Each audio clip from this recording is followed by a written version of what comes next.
All right. Oh, that works so much better. Thank you, Bob. All right. Technology. Okay. So, our story this morning is from Reverend Karen G. Johnson, and it's a true story. And it's about a man named John Lewis. And I know it is a true story because I have a picture of the real person, John Lewis, and the picture is going to appear any second now on the screen. And I know that that's a real person because there's another real person, two real people in a real photo. So that is our minister, Reverend Ed, with John Lewis. So this is a story by Reverend Karen G. Johnson, based on John Lewis's memoir, which was called Walking on the Wind, or Walking with the Wind. And here's how it goes. So John Lewis was a great leader in our nation. He died a few years ago, about 3 years ago. And he was beloved by many, many, many people.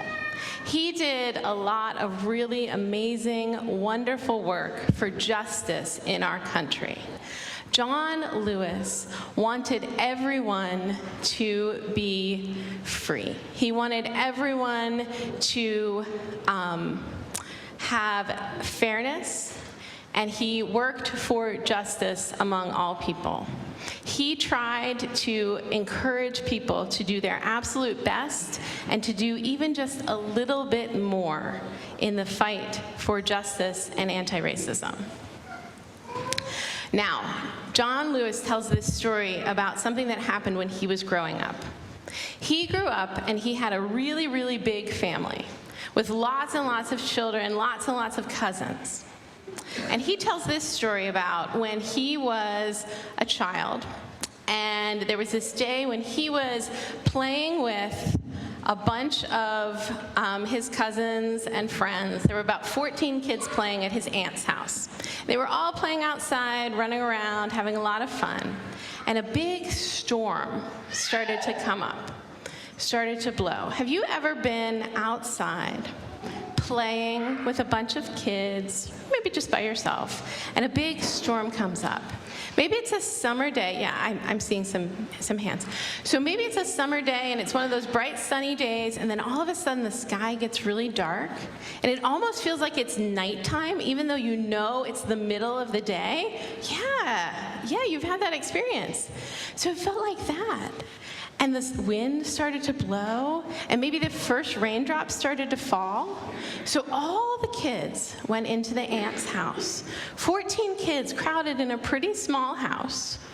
They all crowded in, and the wind is blowing, and the rain is falling, and it's a tin roof, a metal roof. So the rain makes a really, really loud sound on a metal roof.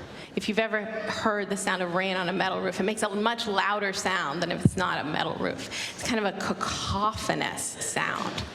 So the wind is blowing, the rain is really loud, it's a big storm, really dark, and John is starting to feel scared. And he thinks that the other kids probably feel scared too.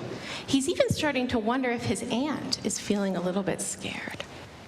And the wind is howling, and the house is starting to shake a little bit.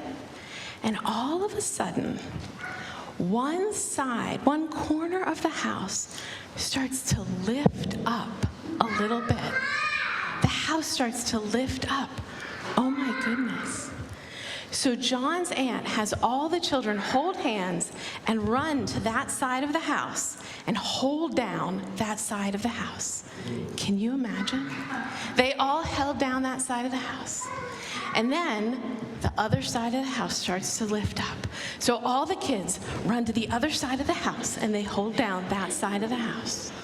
Then the other side starts to lift. So they all run to that side of the house. They hold down that side of the house.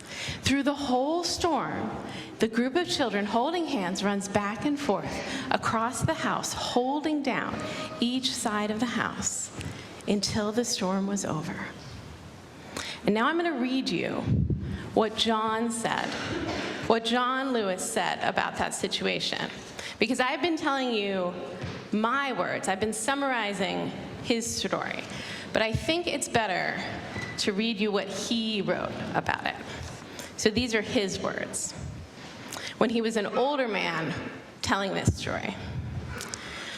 More than half a century has passed since that day, and it has struck me more than once over those many years that our society is not unlike the children in that house, rocked again and again by the winds of one storm or another, the walls around us seeming at times as if they might fly apart. It seemed that way in the 1960s, at the height of the civil rights movement, when America itself felt as if it might burst at the seams.